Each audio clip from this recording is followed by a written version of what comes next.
Join me today as we talk about an older sci-fi movie involving an artificial intelligence, where we have to ask ourselves, what happens when you build a very sophisticated AI and then give it control of the nukes? Am I talking about the Terminator? No. War games? No.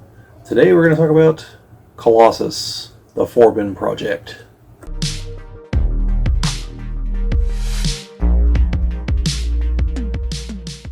This is the Geek Ball channel. If you've not been here before, my name is Bobbie, and today we're going to be talking about the 1970 sci-fi movie Colossus, the Forbin Project.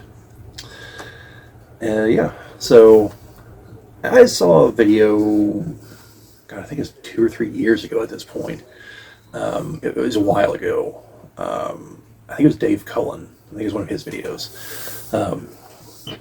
He does a lot of videos about older movies and other topics. He does comment on current insanity, but talks about older movies. And so I became interested at that point. Could never find it on streaming. Then about a week ago, I came across a video talking about, oh, this is a video they don't want you to see. It's more relevant now than ever, and blah blah blah. And it's like, oh, they're trying to make it. You can't stream it anywhere. And I was like, well, I did have trouble finding on streaming. I don't mind the rest of the hyperbole going on here. No one's trying to hide this movie, but and I'll get to the why I mean that here in a minute. But no, like the first few comments, like, guys, it's right here. It's for free on the Internet Archive, or do like I do if you have a Roku, just search for it. It's on classic movies and TV, I think. There will be an obscene amount of ads in there for that service. Like, they're not for anything else, and they pop up like about every. Maybe, I don't even think it's every 10 minutes. It did get a little annoying. However, I did find it very easily once I searched for it that way. So, that was a feature I didn't even know I could use on the Roku. I didn't know I could just generally search. I thought I had to go into each service or something. But no, apparently I can just search. Had a Roku for like probably 7 years. Didn't know that. Learn something every day, I guess. I don't think people actually do learn something every day. I wish they did. The world would be a better place. But anyway. So let's talk about who's in the movie, because it's going to be very brief. The main character, Dr. Forbin, is played by Eric Braeden, who I didn't recognize as I was watching the movie. Well, I did recognize him from one of these credits, but I didn't recognize him from later on in his career. I recognized him from his character from Escape from the Planet of the Apes, which, for the people, the younger folks out there, this is the older Planet of the Apes series, not the current iteration, which I'm not personally a huge fan of. But the older movies, there were 5 of them. And as long as you watch them in order, I'm pretty sure you can just pick whichever one you want to start with, and you will wind up back at it if you watch them in order, because it's a time loop. Spoiler alert for the 3rd Planet of the Apes movie.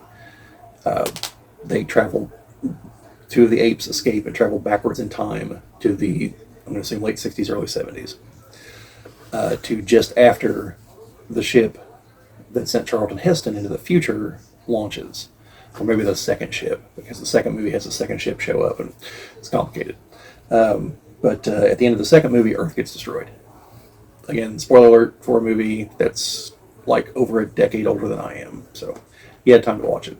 I don't know what to tell you.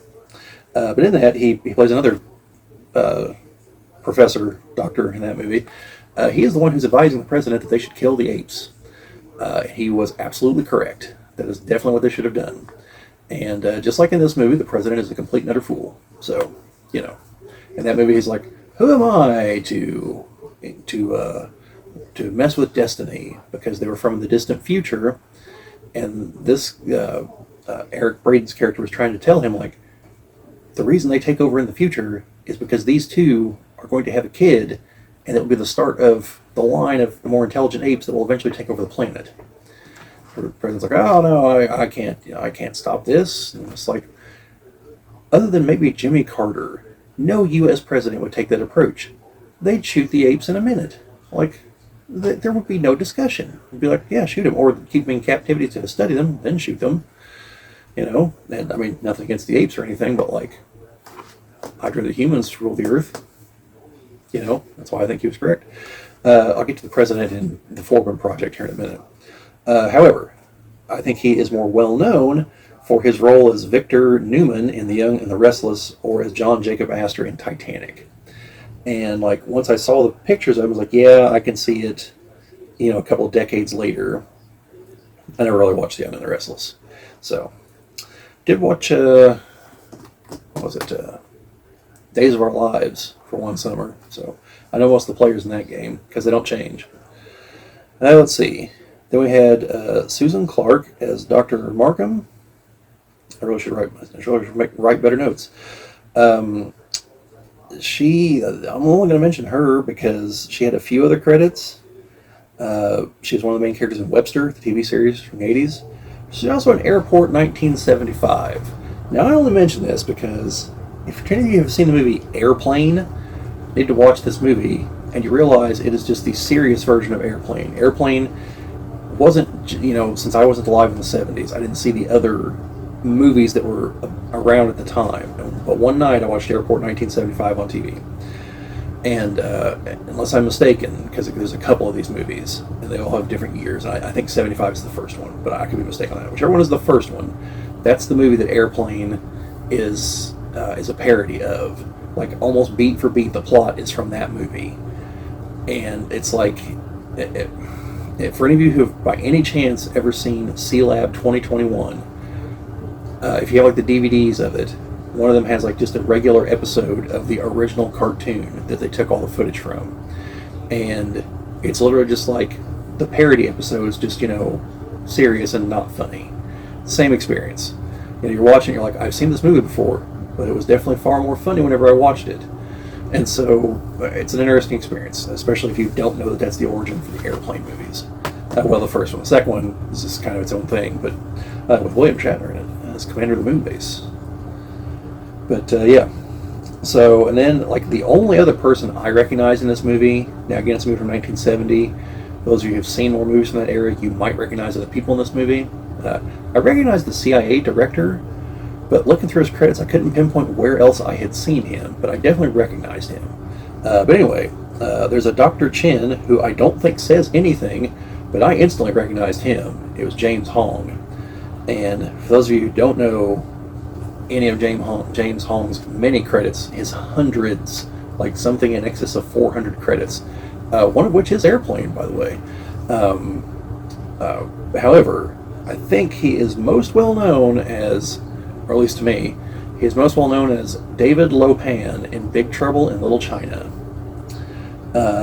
Actually, from watching Big Trouble in Little China one night on TNT's Monster Vision with Joe Bob Briggs, back when he was on that channel, I found out that he actually started his career as a stand-up comedian, which is going to come into one of his other credits here in just a second.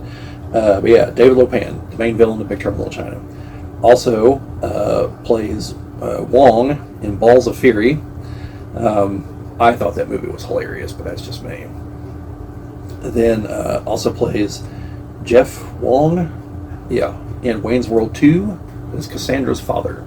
He fights Wayne in a sword fight that is dubbed over with overly exaggerated voices. I thought it was quite funny. But he's got a bunch of other credits. He plays a big character in the remake of The Day the Earth Stood Still. There was a TV show that was on, I think, USA. I don't remember what it was called, but these two guys work for a tabloid paper, but the stories are real. It's just that they always just get terrible pictures and no one believes them. And he plays, I think the episode is called Big Trouble in Little China, and he plays a restaurant owner named David Lopan, and even mocks the things that were in Big Trouble in Little China. He's like, oh, what do you think? There's dragons and street fights with kung fu people and magic flying around. He's like, this is the real world. Then I think there actually ended up being a dragon down in the sewer. But he's also in an episode of Seinfeld. He is the maitre d' at the Chinese restaurant whenever Jerry and the others are trying to get a table before they go watch Plan 9 from outer space. I believe that's what they want to do. And, every time they go up, they're like, well, how much longer is it going to be? And he has, overly exaggerated Chinese accent. He's like, about 5 more minutes, And He keeps saying that throughout the whole episode. And then finally the punchline is right after they leave. It's like, Seinfeld, 4? Because there's 4 of them, you know. And apologies for my terrible attempt at mocking his accent, because his accent is also fake. He was born in San Francisco, I believe. He's originally from the U.S. So, yeah, those are the people I recognized. And like I said, he's literally just there. I think he lights a cigarette at one point. But he's one of the scientists working on the computer. So, with all that out of the way, what's this movie about? So, Dr. Forbin, with help, designs a computer system that is supposed to be more intelligent than them, and they give it control of the nuclear weapons in an attempt to try to remove fallible humans from the decision-making process. And on top of that, they also make it basically impossible to get to the computer itself. It's not just in like a building in, Silicon Valley or something. It's buried inside of a mountain, deep inside of the mountain, and then has a high-powered gamma radiation field around it, so it'll kill anyone that tries to get into it. And apparently, at the beginning of the movie, you see Dr. Forbin turn the machine on, then uses the remote control as he's walking out to activate the defense mechanisms and everything. I guess the control doesn't work in reverse. So, yeah. And since I had the advantage of having lived, in the decade after this movie came out, and watched The Terminator and War Games, I immediately knew that things were not going to end well for this idea. And I do think it's a good movie. But I have to wonder, even at the time, if people didn't instantly see the problem here. Because there's literally no way to get into the computer system at that point. And so if anything were to go wrong, and spoiler alert, they do, there's no going back. There's no way to regain control if you lose control. So I don't know how anyone in the movie was stupid enough to champion this idea. The president's acting like, oh, this is some great achievement. And I'm like, what in the hell are you talking about? This is the monument. This is possibly one of the most stupid ideas I've ever seen people celebrate as a good idea on film. This was just a dumb idea. You don't hand over control of your nuclear weapons to anything, much less something that you then have no control over. This was obviously an inspiration for The Terminator, and probably War Games. I say probably because I know War Games is actually loosely based on an actual event that happened. But definitely The Terminator. And so, yeah, almost instantly, there's problems. Because very shortly into the movie, as everyone's celebrating, Colossus tells them that there's another machine. Because the Russians have also built a machine. Because of course they have. And Colossus wants to talk to the Russian machine. And everyone's like, well, okay, let's let it happen. And no one's like, this seems like a really bad idea. We've already got this thing as clearly beyond our expectations. That it was able to figure out that there's a Russian machine, figure out where it is, and now wants to talk to it. And they're like, well, we'll listen in. If it gives away any of the secrets, we'll cut the communication line. So it starts talking to the Russian machine, and eventually they come up with a language that only the machines understand. The humans on either end don't understand it. And eventually the Russians call up and like, hey, so we can't help but notice that your computer's talking to our computer. What's the story, guys?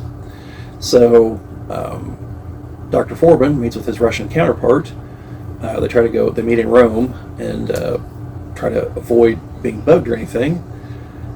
And the machine wants to talk to Dr. Forbin, and they're like, well, he's not here. Well, then where is he? And eventually they have to tell the truth.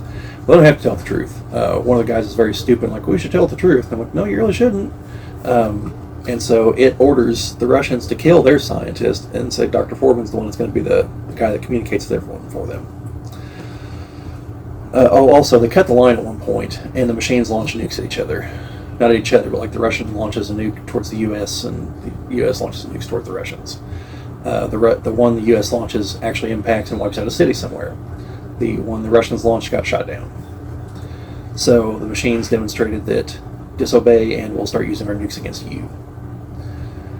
Then the movie progresses a little bit. Dr. Forbin eventually is like, well, Dr. Forbin, we want to use you as our mouthpiece. However, we don't trust you, so you have to be under constant surveillance.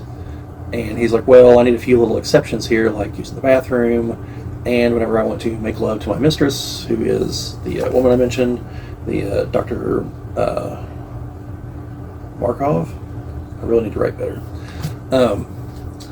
So they devise a plan as they're installing the cameras, because he knows this last couple of hours he's going to have, and he's like, I'm going to have to tell the computer that you're my mistress, so read my personnel file, and because it's going to look natural, because the machine's going to be watching up till the point that we go to the bedroom where it's anticipating we're going to have sex, and the machine's like, okay, but I have conditions, one of which is they've got to strip down to make sure that they're not passing notes, apparently not understanding that they can talk.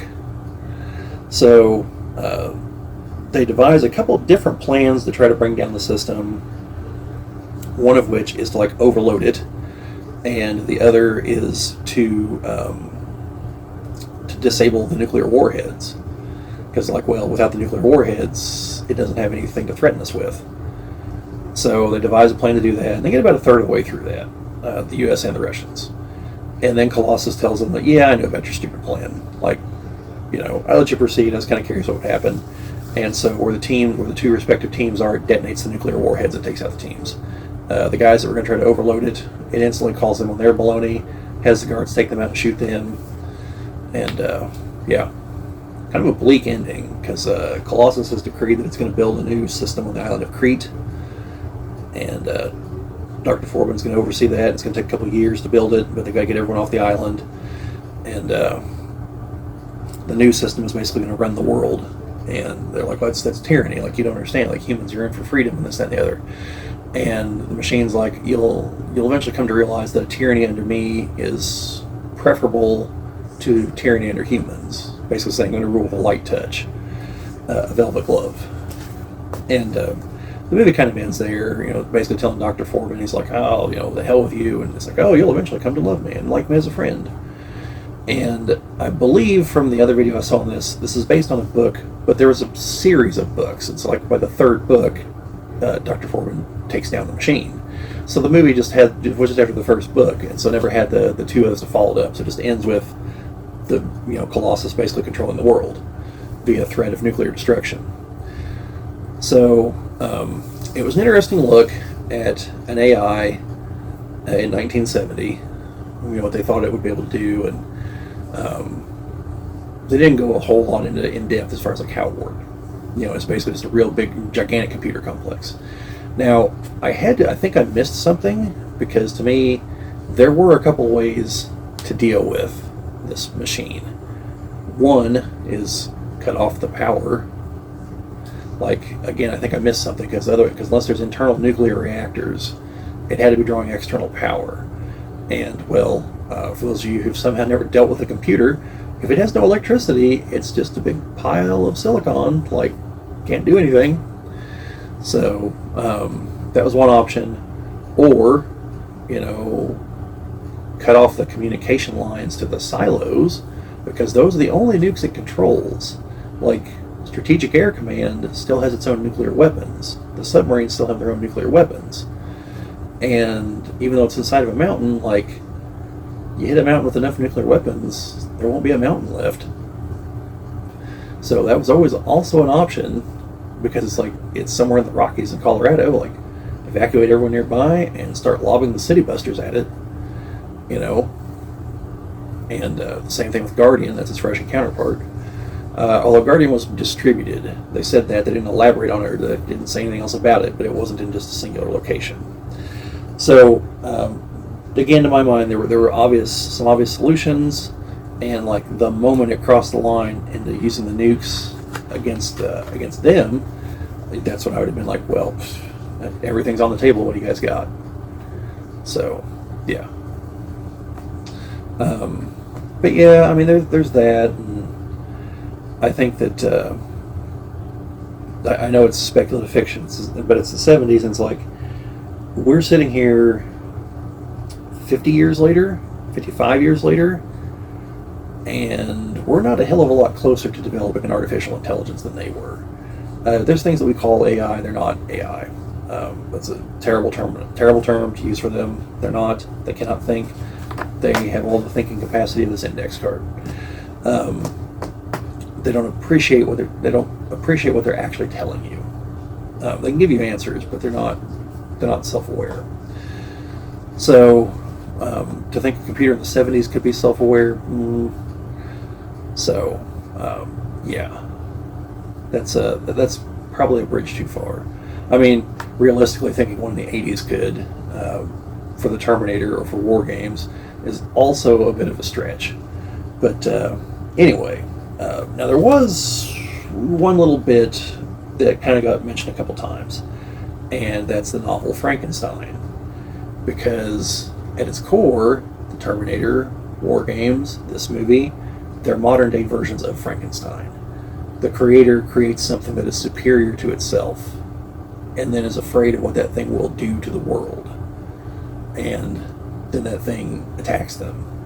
Now, in Frankenstein's case, I personally think that his vengeance was entirely warranted against the monster. It was entirely warranted against Dr. Frankenstein. Because Dr. Frankenstein brought him to life and then ran away like a coward. If you've never read the book, it is seriously different from any movie adaptation. Well, most of the older movie adaptations. I've not seen the one with Robert De Niro, but based on what I remember from the previews, because I read the book a couple decades later, because I think that movie came out in the early 90s. From what I recall from the previews, I think that was the more accurate to the book. So Dr. Frankenstein creates the monster, realizes he's created life, has no idea how to control it, runs away. The monster, a new being, not any semblance of the parts that made him up. Like there's no like anything in the brain. Like there's no like memories of the old personality or anything that were in the brain. So the monster has like no point of reference for anything. And he wakes up alive. There's his creator. The creator runs away, horrified. So he runs away and hides in part of a cabin with his people, like they're going to store the firewood, but he can see inside the house through like a crack in the wall. So he listens to them talk, and that's how he picks up language and ultimately learns how to read and reads the book Paradise Lost.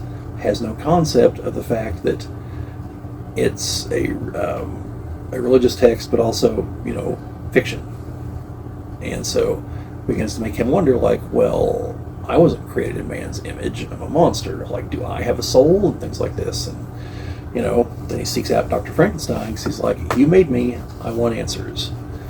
And then he's like, then I want a bride. And so Dr. Frankenstein is creating the bride and begins the process to bring the body to life. And he's like, I can't do this. Like, these things the monster's larger and stronger. Like, they could be the beginning of a new race that completely supplants the human race. Like, what if the two of them are actually able to mate and produce offspring? Like, he's like, I can't do this. So he stops the experiment and destroys the body. And that's when the monster's like, okay, I told you what would happen if you screwed me. I told you I would hunt down and kill everyone you know and love. You've screwed me. Now I'm going to do just that. And he does that. And, yeah. I mean, aside from the fact that they're innocent in all this, like, I think the monster's anger is entirely justified. Probably should have just killed Dr. Frankenstein, but, So, yeah. The Terminator is essentially Frankenstein. Humans create Skynet. Skynet is more powerful, rebels. So, the same thing here. The difference being that Colossus doesn't want to destroy humanity, doesn't view humanity as an enemy, it knows it's superior. But thinks that humanity needs to be guided and controlled until it can control its own destiny, which maybe never. So, different objective than Skynet, definitely different objective than the Whopper in war games. They just want to play a game and win. So, yeah. But overall, I thought it was a good movie. Kind of short. I think it's like an hour and a half.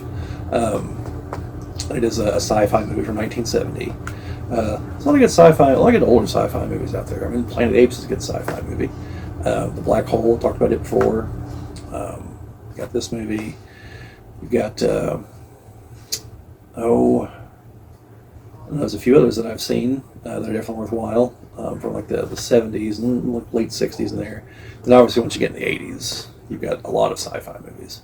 Because when you had Star Trek the Motion Picture, Star Wars in the late 70s, and then they continued on to the 80s. The Terminator, Back to the Future, even like My Science Project. I was never a huge fan of the movie Weird Science. Thought it was kind of stupid, but that's just me. But anyway, let me know what you think down in the comments. Have you seen this movie? Do you plan on watching this movie? Do you own a physical copy of this movie? Those are available, and there will be an Amazon affiliate link down in the description if you tend on if I've convinced you to buy the movie, or if it sounds cool or whatever. I don't know what the prices are. Plus, part of the whole deal is I'm not supposed to mention prices.